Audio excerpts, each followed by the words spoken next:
남이 만든 여행이 아니라 내 손으로 직접 여행을 만들어 보고 싶은 여러분 안녕하십니까?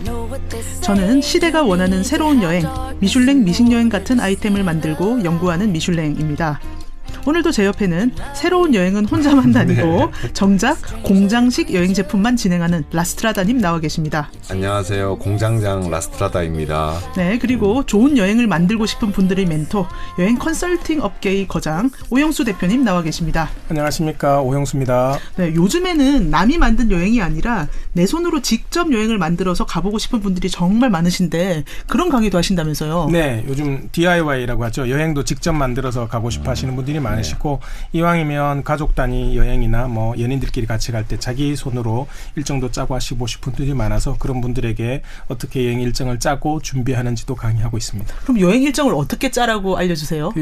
일반인이 완벽한 백지 상태에서 목적지를 결정하고 일정을 다 짜기는 현실적으로 어렵습니다. 그래서 여행사들이 패키지 일정으로 만들어 놓은 일정들 중에 꽤 괜찮은 일정들이 많이 있습니다. 왜 그런가 하면 한 몇십 년 동안 나름대로 검증받고 인정받은 그렇죠. 목적지들을 만들었기 때문에 그것들을 기본적으로는 활용하시고요. 그 안에서 이제 패키지 투어이기 때문에 들어가야 되는 목적지들이 있고 그다음에 식당 이런 것들을 조금 조정하시면 되는데, 그래서 첫 번째는 호텔을 먼저 지우시면 좋습니다. 여행사에서 추천하는 호텔들은 어쨌든 조금 가격대부터 시작해서 그 가격대를 맞추기 위해서 위치가 조금 외곽에 있다거나 그렇죠. 혹은 다음 목적지, 다음 일정을 출발하기 위한 그 근처로 간다거나 이렇게 중간 단계로 건너가기 때문에 도시 중간에 있는 시골. 중간에 시골 이렇게 가격, 위치를 다 따지기 때문에 거기보다는 그 호텔을 일단 지워놓고 내가 원하는 목적지에 근처에서 머무를 수 있는지를 먼저 확인하시고, 그러면 그 시간들이 꽤 나옵니다. 그러면 새벽 시간 혹은 밤 시간에 투어를 한 번 더 근처 동네 투어를 할 수 있다든가 그런 시간들이 나오고요. 그다음에 두 번째는 단체 식당이라고 하죠. 식사를 하시게 되면 패키지 일정에서는 단체 식당인데, 역시 단체 식당도 결국은 위치라든가 규모라든가 단체로 식사를 해야 되기 때문에 위치나 규모 이런 이유로 위치가 별로 좋지 않거나 아니면 그거 역시 다음 관광지 근처에 있거나 이렇게 한정되어 있습니다. 그래서 무엇보다 맛이 없죠. 네, 가격은 싸니까. 그래서 그걸 지우고 나면 그러면 좀 맛집에서 먹고 싶은 거 드시고 그러면 그 시간도 또 볼 수 있습니다. 그러면 그렇게 호텔과 식당을 지우고 나면 그러면 단체 투어에서는 못 가는, 그러니까 새롭게 개발된 여행지라든가 배낭여행객끼리 많이 가는 여행지라든가 혹은 내가 특별히 원하는 여행지를 넣을 수 있는 공간이 나오기 때문에, 시간이 나오기 때문에 그렇게 진행하시면 좋습니다. 이게 우리 사실 여행 상상 그 애청자분들이 항상 그 많이 하시는 질문 중에 하나가 이거잖아요. 게시판에 올라오는 질문. 특히 여행 상상 애청자인데 아직 그 직접 그 패키지는 말고 직접 혼자 DIY 여행을 아직도 못 해보신 특히 40대 이상의 분들이 많으세요. 그래서 50대 여자 사람인데 좀 용기 좀 주세요. 그렇죠. 이런 글 많이 그런 나오죠. 분들이 굉장히 많으신데 오늘 정말 이 내용이 그런 분들에게 딱 어울리는 내용 같습니다. 그래서 제가 오 대표님이 지금 제안하신 그 내용을 읽어보니까 약간 어떤 느낌이 드냐면은 우리가 컴퓨터를 조립을 할 때 아예 완제품을 사는 방법이 있잖아요. 데스크탑을 조립할 때 아니면은 뭐 이렇게 케이스하고 안에 주요 부품만 몇 개 사고 나머지는 또 자기가 어디서 구해오는 방법이 있잖아요. 그래서 기본적으로 여행사 일정표를 먼저 보고 거기서 이제 사실 패키지 회사에서 들으면 좀 기분 나쁘겠네. 쇼핑센터, 그다음에 식당, 호텔은 싹 지우고 거기서 원하는 식당과 호텔을 넣으시면은 맞습니다. 딱 좋겠네요. 왜냐면은 이게 사실은 이제 우리 패키지가 공장식이라고 하는데 공장식이 나쁜 건 아니에요. 나빴으면 벌써 우리나라 여행업계 다 망했어야 되죠. 공장은 오랫동안 수없이 반복해온 그 기본적인 노하우가 있고 그다음에 기본 표준 규격이 있는 거예요. 그래서 그 표준 규격에 이 뭐라고 하나 외곽 껍데기만 싹 뽑아가지고 안에 거는 지우고 자기가만 활용하자. 정말 좋은 꿀팁인 것 같습니다. 저도 사실은 그렇게 합니다. 그러니까 요즘 이제 스타트업 기업들이 많이 생겨가지고 여행업에서도 그 스타트업 기업에서 제가 들은 이야기 중에 하나가 그 굉장히 독특한 프로그램으로 일정들을 짜고 했는데 고객들이 자꾸 요구하는 게 있다는 거죠. 예를 들면 프랑스 파리에서 이제 가이드 새로운 형태의 현지 가이드분이 나오셔서 투어하는 스타트업 기업이 있는데 이 기업의 경우에 마이리얼 트립? 네, 맞습니다. 그 기업의 경우에 예를 들어서 뭐 와인 투어를 한다든가 뭐 박물관 투어를 한다든가 이러면 손님들이 그러신데요. 아, 여기 보이니까 에펠탑 좀 가면 안 되냐고. 그렇죠. 네네네. 네. 보이니까. 네네. 그렇죠. 그래서 아니 우리는 오늘 일정이 이렇게 되는데요. 네네. 그러면 아니 보이는데 잠깐 들렀다 가면 안 되냐고. 그렇죠. 왜 그런가 하면 네네. 내가 프랑스 파리를 뭐 며칠씩 있는 것도 아니고 오늘 그렇죠. 하루 내일 하루인데 네네. 그럼 내일은 다른 데를 가기로 뭐 몽쉘 미생을 가기나 뭐 네네. 루브르를 가거나 결정돼 네네. 있는데 오늘 일정을 잘 못 짜면 네. 에펠탑을 못 보게 될 것 같은 거죠. 그러니까 그렇죠. 자기 네. 나름대로는 네네. 어차피 그 일정 그렇게 지나가다 보면 거기 들리자 이렇게 그렇죠. 요구를 하고 네. 또 네네. 안 들어주기도 그렇고 그렇죠. 이게 안 네. 보이거나 멀리 네네. 있으면 네. 못 갑니다 할 수 있는데 네. 보이고 네. 가까이 네. 있으면 그러다 보니까 하나씩 추가하게 되더라는 거죠. 그렇죠. 어쩔 수 없이. 그러면 네. 독특함이 또 사라지는 거예요. 그렇죠. 네. 결국은 또 비슷해지고 그래서 그런 것들은 그 소비자들이 실제로 DIY를 해서 정말로 남들 네. 안 가는 지역만 다 집어넣으면 네. 네. 나중에 이제 본인이 그렇죠. 네. 주변으로부터 이상한 말을 듣게 되죠. 너 거기 갔다 왔다는데 갔다 온 거 맞니? 네. 왜 네. 에펠탑도 안 갔어? 너 사진에는 프랑스 파리 갔다 왔다고 너 그러는데 아무것도 없잖아. 너 파리에 뭐 네. 에펠탑도 안 가고 몽마르트도 안 가고 남들 나가는 데는 아무 데도 안 가고 넌 이상한 골목에서 카페에서 마사지 찍 올리니 네. 물론 네. 그게 여행을 굉장히 많이 하신 분이면 네. 그 앞에 누적돼 있으면 나 그쵸, 다 그쵸. 가봤잖아 라고 네. 하겠지만 처음 가시거나 여행이 뭐 몇 번 안 가신 분들은 반드시 랜드마크라 그러죠. 그것도 그쵸. 필요한데 방문 지역으로서 그쵸, 그래서 그쵸. 그런 네, 것들도 활용하고 그다음에 자기한테 맞는 뭐 먹을 걸 좋아하시는 분 혹은 뭐 음악을 좋아하시는 분 이런 분들 따로 다른 걸 취미로 있으신 분들은 네. 저 같으면 카메라를 좋아하니까 네. 카메라 중고 시장을 한번 가보고 그렇죠. 싶은데 네, 네, 네. 패키지 일정에서 못 가지만 네. 개별 여행으로 가면 다른 일정은 다 패키지 일정처럼 주요한 데를 네, 가고 네, 네. 포스트를 가고 네. 한 번만 뭐 그런 데를 다녀온다든가 그러면 만족도가 굉장히 높아지죠. 네. 제가 그래서 패키지 여행은 가고 싶지 않다. 네네네. 그런데 내가 이거 다 짤 자신은 없고 이런 분들을 생각하다가 제가 한번 짜본 게 네네네. 미슐랭 미식 투어거든요. 네네네. 근데 저는 일단 하나 투어나 뭐 이런 큰 여행사 들어가서 일정 한번 보고 네네. 그 다음에 가야 되는 데는 다 집어 넣은 다음에 중간에 식사만 업그레이드 하는 거거든요. 네네네. 그래서 제가 볼 때는 너무 새로운 일정을 짜면 이게 모객이 안 돼요. 네네. 그리고 손님들도 네네. 별로 안 좋아하고 가볼 때는 다 가봐야 되니까 그래서 낮에 가는 데는 다 가고 식사만 업그레이드 하는 아니 거. 역시 똑똑한 미슐랭님은 이 꿀팁을 벌써 이미 스스로 체득해서 활용을 하고 계셨네요. 저도 여행력이 만렙 아닌가요? 네, 만렙이시죠. 만렙으로 인정해드리겠습니다. 네. 아, 네. 지금까지 안 하셨군요. 아, 참나. 네. 네. 아, 했어요. 네. 네. 갑자기 오늘부터 좀 더 인정해드리겠습니다. 네. 네. 그런데 여기서 이제 한 가지는 있는 것 같아요. 우리가 이제 예를 들어서 유럽 패키지 같은 경우에는 뭐 8박 10일, 뭐 9박 10일 하면 이동 거리가 4,000km가 넘어요. 네. 그럴 때는 이 전략이 별로 안 좋은 것 같습니다. 대신 그 나라 그 도시에서 일정표에 나와 있는 곳들이 대부분 모든 사람들이 가보고 싶어 하는 곳이에요. 네. 프랑스 파리 하면 일정표에 반드시 나오는 게 뭐 나오겠어요. 에펠탑, 몽마르트, 그다음에 유람선 한번 타야 되고. 그다음에 유람선, 그다음에 저기 성당 있잖아요. 노트르담 네, 뭐 이런 네. 것들이 나오거든요. 그렇죠. 그래서 그런 것들은 그래도 꼭 한번 일정을 짜실 때 참고해서 한번 가보시는 게 좋을 것 같습니다. 그거 그 네. 여행사 홈페이지 보면 좋은 점이 뭐냐면 처음 가시는 분들은 꼭 그 박물관이 문 안 여는 날. 네, 뭐 네. 이런 그것도 다 네. 올려놨어요. 맞아요. 근데 네. 그 여행사에는 다 올려놨거든요. 네, 뭐 맞습니다. 월요일에는 문을 열지 네, 않고 네. 언제부터 몇 월 며칠부터 몇 월 며칠까지는 보수 공사 기간 중이니까 네, 네, 가지 네. 않을 수 있습니다. 네. 이런 게 진짜 꿀팁이에요. 그리고 요즘은 또 워낙 그 여행사들이 그 인터넷에 투자를 많이 해서 그 일정표가 굉장히 잘 돼 있어요. 그렇죠. 그래서 사진들도 다 나와 있고. 그래서 관광지 딱 보면은 설명도 다돼 그렇죠. 있어요. 다 설명도 다 있고 클릭하면은 네. 네, 굉장히 잘 활용하시면 그러니까 자유여행을 가실 때 활용 잘 하시면 좋을 것 같습니다. 그리고 저는 이제 손님들하고 가면은 처음부터 이렇게 여행력을 길러드려요. 구글 네. 맵을 보는 법이라든가 뭐 이런 요령들 다 알려드리고 마지막 날에는 본인들이 꼭 가고 싶은 데가 다르거든요. 그래서 한 오전이나 오후에 자유 네. 일정을 드리면 어떤 분은 박물관 가시고 어떤 분은 미술관 가시고 어떤 분은 쇼핑을 열심히 하시고 뭐 이렇게 하시죠. 그 네. DIY 여행을 짤 때 가장 중요한 게 맨 마지막에 확인을 해야 될 게 있습니다. 이게 이제 우리 말씀하신 것처럼 그 나스트라다님이 말씀하신 것처럼 네. 유럽은 이동이 많고 네, 이러면 네. 위험하다라는데 그걸 꼭 확인할 수 있는 방법이 뭔가 하면 구글맵을 확인하는 겁니다. 아, 이동 거리. 구글맵에 네네. 좌표를 네네. 집어넣어서 실제로 네, 내가 네. 얼마를 이동해야 되고 네, 네, 네. 그걸 가능한지를 네, 그러니까 네. 지도상에서 정확하게 확인을 해볼 수 있기 때문에 그렇죠. 네, 네. 일정표를 다 짜시면 개인적으로 일정표를 다 짜시면 그걸 꼭 구글맵에다가 위치를 다 집어넣어서 확인을 해보시는 게 좋습니다. 그렇죠. 네. 아주 또 좋은 꿀팁이네요. 네. 네, 요즘 저번에 파리의 민박집에서 만난 20대 여행력 한 좀 상당히 높으신 분들은 네.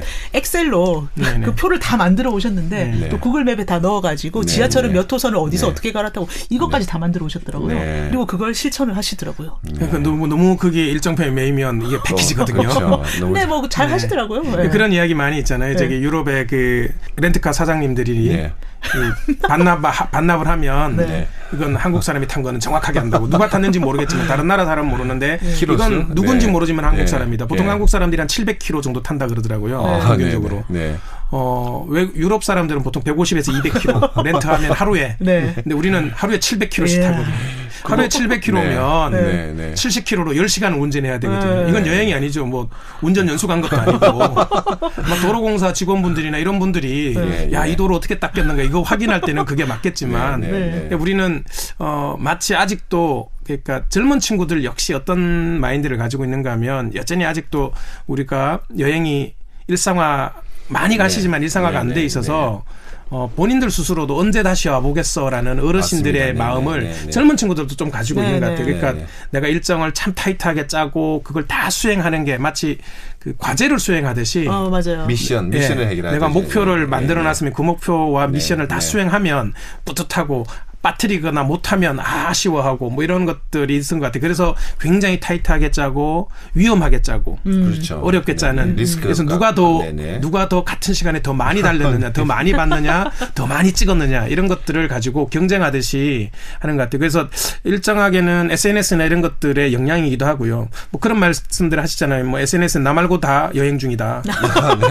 이상하게 나 말고 다 여행 중이고 나 말고 다 맛집 다니는 것 같고 나만 맨날 찌질하게 있는 것 같고. 그래서 한 번 여행 갔다 오면 또 한 두세 달 올릴 거 확보해놓고 그다음에 맛집도 그렇게 확보해놓고 이렇게 하는 것처럼 마치 이제 요즘 그게 유행처럼 젊은 친구들한테는 유행인 것 같아요. 그래서 그런 것들을 조금 다르게 바라보는 조금 여유 있게 바라보는 관점이 필요하지 않을까 싶습니다. 그래서 우리가 아직도 사실 휴가가 짧고 그러다 보니까 한번 나가면 좀 본전을 뽑아야 된다는 그 생각이 좀 강하죠. 그러다 보니까 이제 여행이 아니라 막 노동이 되는 거죠. 아르바이트. 여행 노동이 됩니다. 아르바이트가 되는 쉬는 거죠. 시간이 없죠. 젊은 친구들 배낭여행 일정을 보면 계속 이동해. 계속 끊임없이 이동하고 쉬는 시간이라고는 밥 먹을 때 그리고 사진 찍을 때 야간 기차 타고 좀 쉬고 그다음에 야간 기차 잠은 또 야간 기차나 숙박비를 아끼기 위해서 자고 그다음에 최근에 뭐 카우치 서핑도 하는 친구들도 있고 그다음에 뭐 노숙을 하거나 이런 친구들도 있는데 굉장히 위험한 일이거든요. 특히 이제 그 카우치 서핑도 그렇고 노숙도 그렇고 근데 그게 단지 그냥 젊으니까 괜찮을 거다라는 건 굉장히 위험한 일인 것 같아요. 그래서 조금 더 안전하게 그 1, 2불 아끼려고 위험하게 뭔가를 하기보다는 조금 더 알바 며칠 더 해서 안전하게 벌어서 가는 게 더 낫지 않을까. 그렇죠. 그런 좀 여유를 가졌으면 좋겠습니다. 우리가 항상 숙소 딱 가보면요. 제가 그전에 이제 자유여행할 때 많이 느꼈어요. 저 자신도 그랬어요. 숙소 딱 도착하면은 대부분의 유럽인들은 뭐 장거리 좀 이동해서 숙소 도착하면 대부분 처음에 나와서 뭐 이렇게 잔디밭 같은 데 있으면은 거기서 앉아서 이제 좀 책 읽고 음료수 마시면서 쉬는데 우리는 숙소 딱 도착하면 바로 짐 땅 놔두고 호텔에 가서 그 도시지도 시티맵 하나 달라고 해서 무조건 나가잖아요. 제가 단체 배낭 가면 이제 파리로 들어가면 손님들이 바로 호텔에 짐 넣고 바로 에펠탑 가세요. 바로 그리고 그날 밤에 유람선까지 다 타고 오세요. 참, 근데 그럼에도 불구하고 야간 일정은 좀 즐기는 게 좋잖아요. 야간 일정은 꼭 뭐 안전하게만 할 수 있으면 그다음에 기본적으로 그 우리가 관광지로서 유명한 데는 치안 일정하게는 확보돼 있다고 보시는 게 맞고요. 이제 가끔 사건 사고가 터지긴 하지만 그건 역시 관광객들이 많고 그러다 보면 거기에 뭐 위험한 요인들이 있는 거지. 그래서 기본적으로는 관광지가 안전하다는 전제 하에서는 위험한 일을 하지 않는 거. 그러니까 위험이 어떻게 오는가 하면 본인이 위험한 일을 하는 경우가 있고요. 그다음에 위험한 상황에 처하는 게 있는데 위험한 상황을 피하는 방법은 사실은 본인이 제일 중요한 거 위험한 행동을 하지 않는 것. 그렇죠. 그 위험한 행동이라는 게 이제 치기나 뭐 술 먹고 먼저 시비를 건다든가 현실을 뭐 만용이라 그러죠. 높은 데 올라가서 뭔가를 해보려고 한다든가 평소 같으면 안 했던 건데 이게 관광지니까 혹은 또 풀린 마음에 이렇게 하는 경우들이 있고요. 그다음에 두 번째는 위험한 상황인데 그걸 위험한 상황이라고 모르는 경우. 이게 한국이 한국이었다면 당연히 그게 위험한 상황이라고 생각했을 텐데 유럽이고 혹은 다른 해외라고 생각해서 누군가가 날 도와주겠다고 한다든가 나한테 먼저 말을 건다든가 이게 아마 한국이었다면 두려워하거나 도망가거나 거절했을 텐데 이게 외국이라서 마치 뭔가 그러니까 미국 같으면 캣콜링이라 그러죠. 지나가다 툭툭 던지는 말들이 있거든요. 예쁜데 뭐 이렇게 그러면 한국 분들이 그게 대답을 하신다 그러더라고요.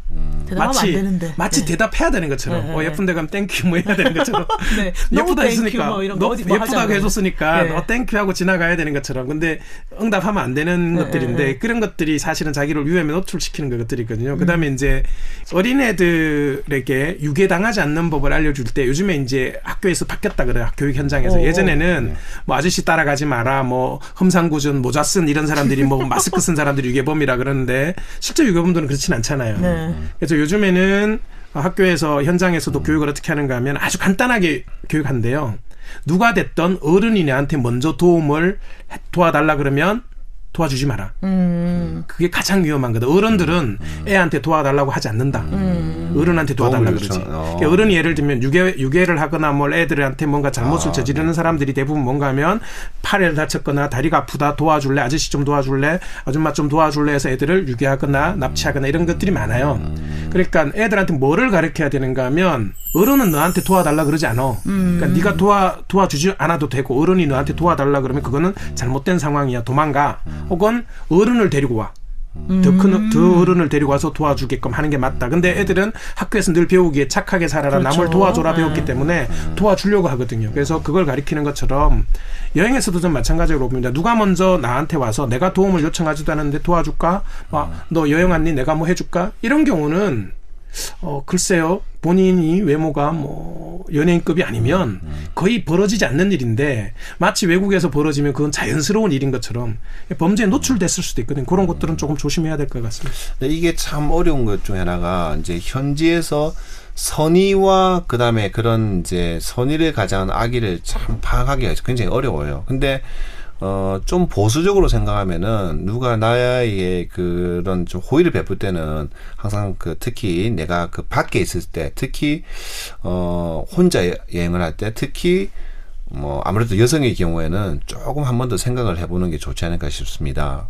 근데 이제 저도 그런 어떤 제의나 도움을 받을 때는 굉장히 고민이 많아요. 이 사람이 정말 나를 라스트라다님한테 도와주겠다고 도와주는 게 아니라 다른 방법의 호의 있잖아요. 예를 들어서 맥주를 제가 혼자 바에서 마시고 있는데 누가 옆에 와서 다른 남성이 와서 여기라도 맥주를 한 잔 더 마실래?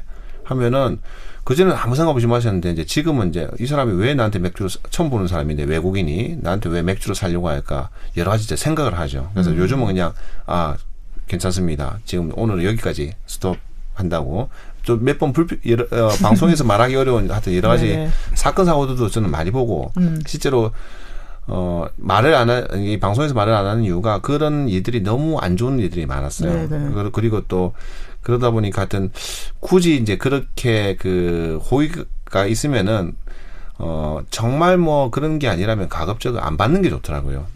예, 좀 보수적으로 조심하자 이런 얘기를 했고요.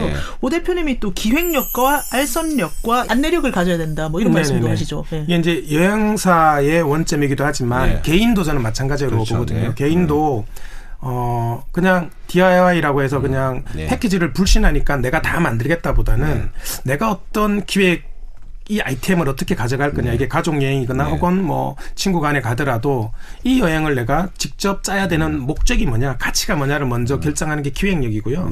그다음에 알선력이라는 건 뭔가 하면 내가 직접 막 호텔이나 이런 것들을 수배하더라도 찾아보더라도 우리한테 맞는 게 어딜까를 좀 더 찾아보는 위치라든가 혹은 알아보는 그것이 에어비앤비가 됐든 숙박 공유 앱이 됐든 그런 것들을 통해서 알더라도 조금 더 안전하게 찾아내는 능력들, 검색하는 능력들 이런 것들도 필요하고요. 그리고 안내력은 뭔가 하면 어쨌든 가족 여행이 됐든 혼자 가는 여행이 아니라면 2명, 3명이 가든지 누군가는 조금 더 앞쪽에서 먼저 공부하고 알려주고 해야 될 때 그럴 때 그냥 가이드북에 나오거나 인터넷에 떠돌아다니는 이야기 말고라도 조금 더 재밌게 혹은 내용이 있는 것들을 찾아내면 그래서 여기서 기획력에서부터 시작하는 거죠. 이게 다 준비가 돼 있으면 정말로 괜찮은 자기만의 상품들이 나오는데 자칫 잘못하면 고생은 고생대로 하고 돈은 돈대로 다 쓰고 그다음에 길바닥에 버리는 그러니까 시간들 이동하는 시간에 너무 많이 제대로 못 자면 그러니까 그런 일들이 실제로 배낭여행이나 가족여행에서 많이 벌어지거든요. 그래서 가족여행 한번 다녀오시고 난 뒤에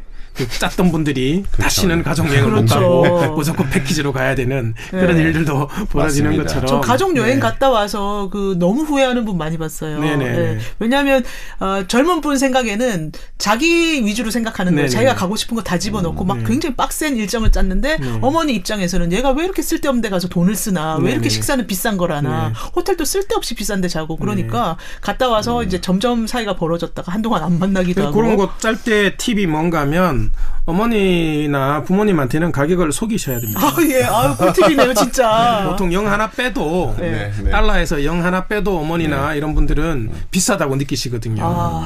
그래서 제가 가족여행을 집사람이랑 아내랑 같이 가면 보통 식당 가격은 다 숨깁니다.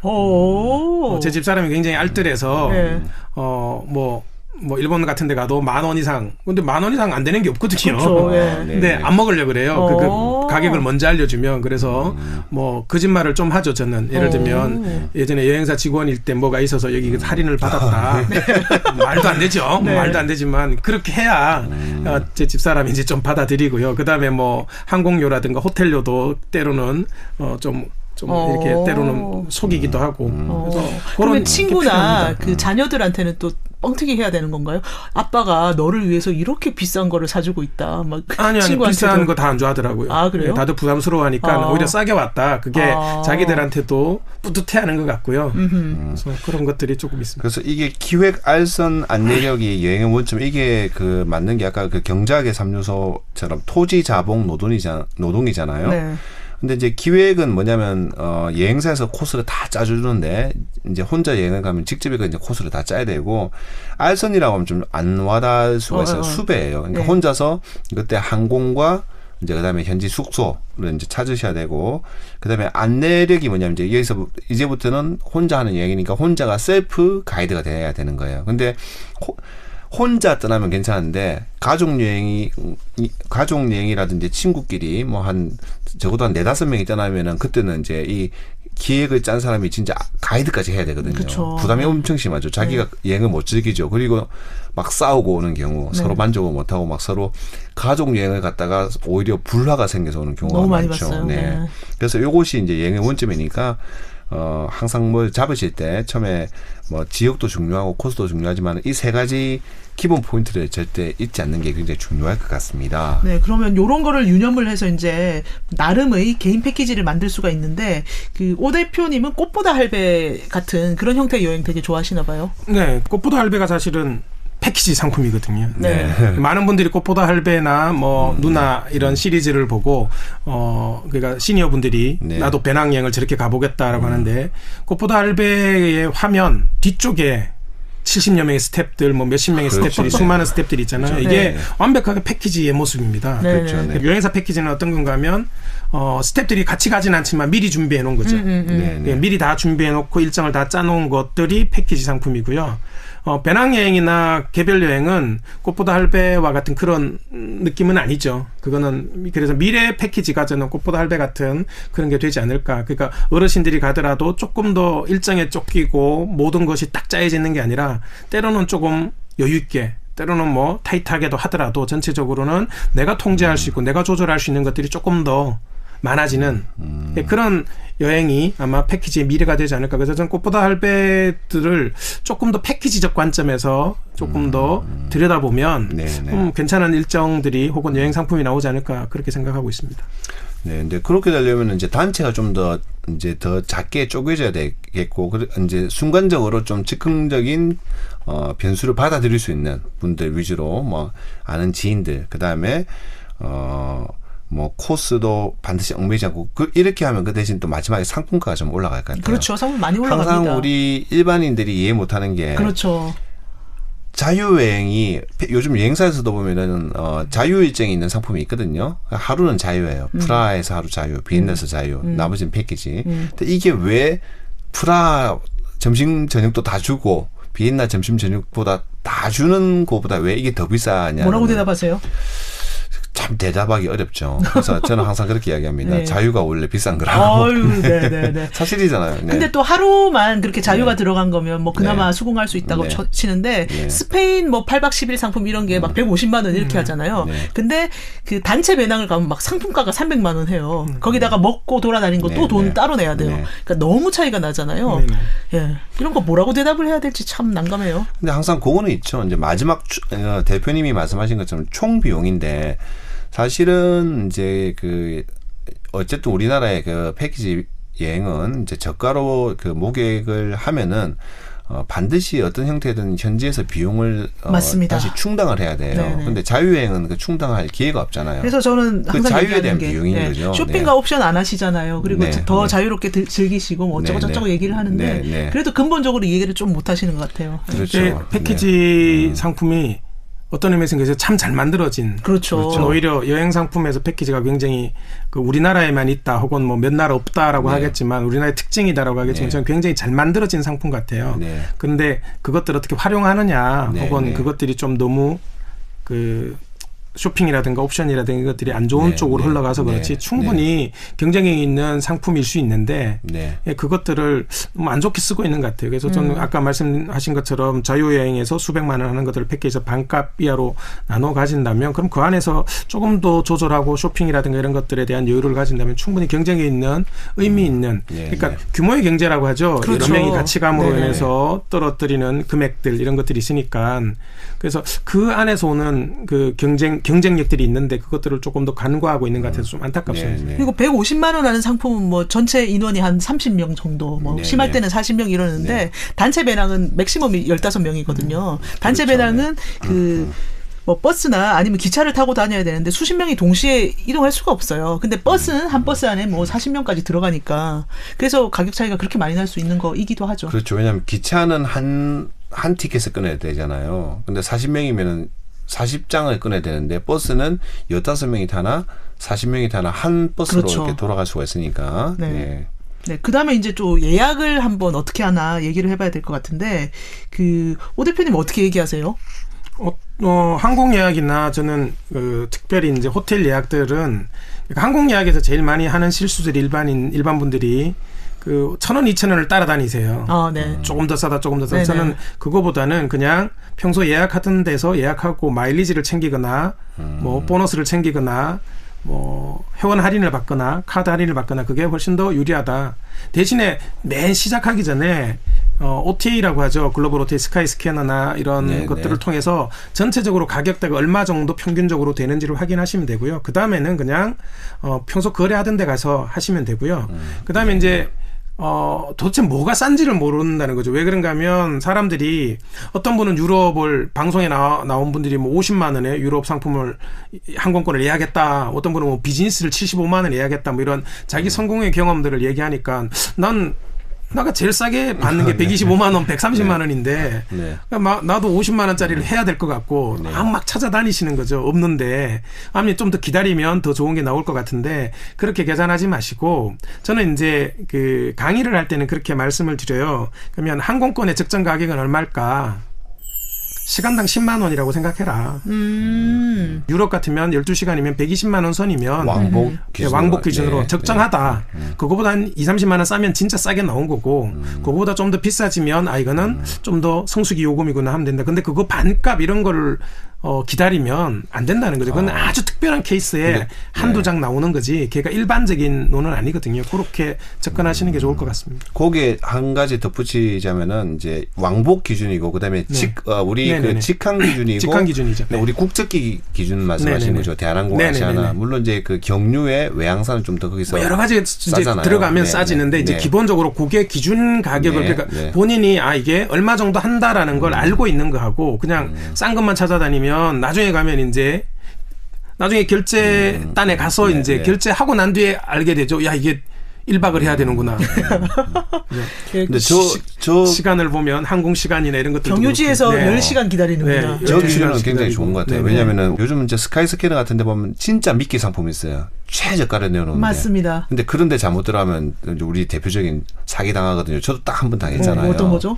그래서 여행 만렙인 분이 사기당했다니까 꼭 듣고 그 싶어요. 정도니까. 그러니까 거기서 보면은 항상 예약을 이상한 사이트에서 하게 하고 해보면 나중에 환불, 취소, 변경 전이 안 돼서 전화해보면은 회사는 저기 전화 콜센터는 저기 인도에 있고 결국 못 받았잖아요, 제가. 그래서 여행력 만렙인 분도 환불 못 받습니까? 원숭이도 나무에서 떨어지잖아요. 예. 네, 어쨌든 그래서 고소하지. 예. 쌓인 게 많으시군요. 예. 어쨌든 그래서 그거 참 좋은 것 같아요. 그러니까 감을 잡을 때 너무 싼 걸 보면 와 이게 또 헷갈리잖아요. 이게 싼 건지 비싼 건지. 근데 편도 그러니까 비행 시간에 1시간에 10만 원. 그리고 이제 국적기 네네. 대한항공 아시아나 그다음에 직항 이거일 때 왕복으로 그러면 유럽이면 한 100만 원. 그거 굉장히 좋은 팁인 것 같습니다. 네. 그다음에 이제 전체 일정을 잡을 때도 예를 들면 유럽에 가면 며칠 동안 가야 될까?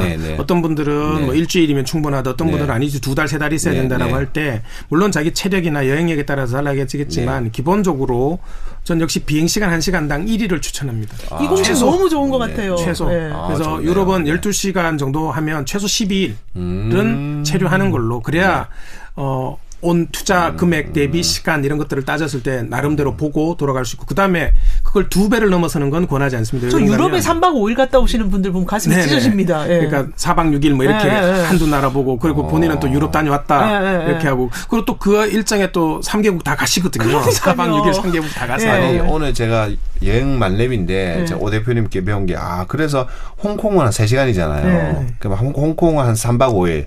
그다음 방콕은 한 5시간이니까 한 4박 5일. 그렇죠. 그다음에 유럽은 10시간, 11시간이니까 한 9박 10일, 10박 11일. 야, 이게 딱 좋은 공식이네요. 네, 그러면 이제 이 일정을 짤 때도 그렇고요. 추천할 때도 보통 이제 여행 많이 안 가신 분들은 며칠 있으면 돼요. 그래서 어떤 분들은 한 이틀만 있으면 안 돼요. 뭐 이런 분도 계시고 그러면 못 본다는 거죠. 그쵸. 비행 시간이 5시간인데 이틀 있다가 뭐 베트남 같은 데 가서 이틀만 보고 오려면 너무 아까운 거죠. 그래서 한번 가실 때 한 그러면 한 4, 5일은 머물다 오셔라 이렇게 펼치고 그러면 금액은 그러니까 금액도 항공 금액은 그 정도. 그다음에 전체 아까 제가 체류 시간당 1시간당 10,000원, 최소 10,000원은 쓴다라고 생각하시면 그러면 기본적으로 자기가 짤 때의 금액과 이게 나오죠. 시간 이런 게 나오니까 굉장히 그 안에서 좀 더 나한테 유리하거나 조건이 좋은 것들을 찾아내는 그런 방법들이 필요합니다. 그러니까 이건 밑줄 치면서 공식을 외워야겠네요. 비행 1시간당 10만 원. 그다음에 체류 시간 1시간당 10,000원. 최소 10,000원. 자, 그러면은 이제 이렇게 해서 배낭여행을 가는데 그럼에도 불구하고 우리가 계획은 완벽하게 열심히 짜서 갔는데 실행은 좀 잘 안 될 수가 있잖아요. 마인드를 어떻게 가지면 좋을까요? 저는 이제 기본적으로 계획은 나름대로 철저하게 준비하는 게 좋고요. 근데 현장에서 벌어지는 상황들은 굉장히 변수들이 많으니까 그걸 그대로 적용하려고 하지 말고 예를 들어서 기상도 살펴야 되고 등산을 갈 때 예를 들면 비가 오겠다, 눈이 오겠다, 이 시즌에는 눈이 오는 시즌이다, 이때는 우기다, 건기다라는 것들은 당연히 확인해야 되겠죠. 그래서 우기라면 우산도 준비해야 되고 뭐도 준비해야 되지만 그런데 비가 안 올 수도 있죠. 근데 비 안 온다고 해서 비가 오든 안 오든 나는 우산을 써야 되겠다고 꺼낸다든가 그걸 고집할 필요는 없다는 거죠. 그래서 계획은 조금 더 철저하게 짜시고 물론 아주 여행에 굉장히 고수들은 그냥 계획 없이 그냥 그때그때 즐기면서 그것도 여행하는 방법 중에 하나니까요. 무계획으로 다니시는 것도. 근데 일반 분들은 여행력이 그렇게 높지 않으신 분들은 계획은 철저하게 짜시고 그다음에 가서 변화되는 상황에 적절하게 대응하시면 그때는 그 계획을 너무 따르려고 하지 마시고 위험할 때도 있거든요. 상황이 안 좋을 때는. 그래서 그렇게 하시면 될 것 같습니다. 어떤 분들은 이제 제가 보면은 이제 자유여행 오셨을 때 이렇게 그 자기가 짜놓은 그 정말 계획이 딱딱딱 맞아 떨어지는 것에 쾌감을 느끼시고 그것까지는 좋은데 이게 살짝 어긋나면 거기서 스트레스를 받으시는 분이 계시더라고요. 근데 우리가 그 여행이란 게 보면은 모든 게 우리 인생하고 비교하듯이 인생도 모든 게 계획대로 되는 게 아니잖아요. 그래서 그럴 때 너무 스트레스를 받지 마시고 실행은 좀 엉성하게 그 대신 이렇게 실행을 엉성하게 하려고 하면 또 계획을 너무 빡빡하게 짜면 안 돼요. 그러면은 하나가 어긋나면은 그 뒤로 줄줄이 다 특히 한 도시 안에서 계획을 짜놔서 어긋났을 때는 괜찮은데 이동까지 빡빡하게 짜놓으면 다른 도시나 다른 나라로 그러면 진짜 줄줄이 이제 어려워지거든요. 그래서 미리 예약 다 해놨다가 결국 날리는 분들도 꽤 봤습니다. 그렇죠. 그런 분들 많죠. 그래서 호텔 같은 거 예약하실 때 이제 그 팁들이 어차피 일정이 변화도 많고 하면 항공은 이제 변화가 어렵거든요. 네. 이제 네임 체인지도 어렵고 그쵸. 일정 변경도 어렵다면 그럼 호텔은 취소 현지 지불하는 네. 호텔들이 있어요. 그렇죠. 네. 네. 그러니까 그런 호텔들은 그 전날 캔슬해도 크게 문제 안 생기니까 그런 호텔들을 네. 찾는 방법이 있고요. 그다음에 에어비앤비나 이런 것들을 이용할 때 조금 더 안전하게 네. 요즘 이제 에어비앤비 문제도 많고 해서 그렇죠. 안전하냐라고 질문을 많이 하세요. 근데 에어비앤비는 안전하다 안 하다가 모르죠. 그렇죠. 그렇죠. 그게 에어비앤비에서 운영하는 게 아니라 각각의 네. 호스트가 그렇죠. 300만의 호스트가 운영하는 거니까 그래서 에어비앤비를 안전하게 선택하는 이용하는 방법이 법. 있습니다. 네. 첫 번째가 네. 뭔가 하면 네. 집 전체를 구해라. 방 한 칸 말고 방 한 칸을 구하지 말고 가급적이면 집 전체를 구할 수 있으면 네, 제일 네, 좋다. 네. 가족 여행이나 친구들하고 같이 가시면 작은 집이라도 집 전체를 구해라. 왜 그런가 하면 주인이랑 그 뭐 대상이 혹시 범죄를 저지거나 피해를 입을 때 거기에 이제 같이 그 외지인들이죠. 외부 사람들 혹은 그 호스트라고 하는 주인이 문제를 일으키는데 집 전체를 구하면 그럴 일은 거의 없거든요. 그래서 첫 번째가 네. 가급적이면 집 전체를 구하고 두 번째는 호스트를 뭐 분석하라 그러는데 분석할 수 없습니다. 우리가 그분들에 대해서 뭐 어떻게 거짓말 알아요? 선지 어떻게 할 거예요? 그래서 네. 뭐만 하면 되는가 하면 이분이 전업인지 아닌지를 보라는 거죠. 오. 전업이면 범죄를 안 저지릅니다. 네. 자기 전 재산과 앞줄이니까. 네. 자기 전 일이기 때문에. 네. 평판 그래서 레퓨테이션이 있기 때문에 평판보다는 그렇죠. 뭘 봐야 되는가 하면 이 사람이 이 집 말고 다른 집도 하고 있느냐. 보통 이제 방만 빌려주는 것은 전업이 아닐 거고요. 그렇죠. 집을 부업이죠. 통째로 빌려주는데 전업은 집 하나 가지고 전업을 할 수가 없어요. 그렇죠. 여러 개 돌리죠. 여러 개를 돌려. 그러니까 2개, 3개의 집을 아마 가지고 있을 거예요. 그러니까 이 사람 이름으로 검색을 해봤는데 2개, 3개의 집이 나오면 이 사람은 아마 전업이자는 거죠. 전문업자네요, 이것이 전문업자라는 거죠. 그러니까. 네네. 전문업자들은 웬만해서 범죄 안 저지릅니다. 내가 그렇죠. 리스크가 너무 많으니까. 그렇죠. 먹고 살아야 되니까. 그다음에 세 번째가 관공서나 마트 근처가 우리도 그렇지만 전 세계에서 다 비싸요. 그 비싼 집을 운영하는 사람. 네.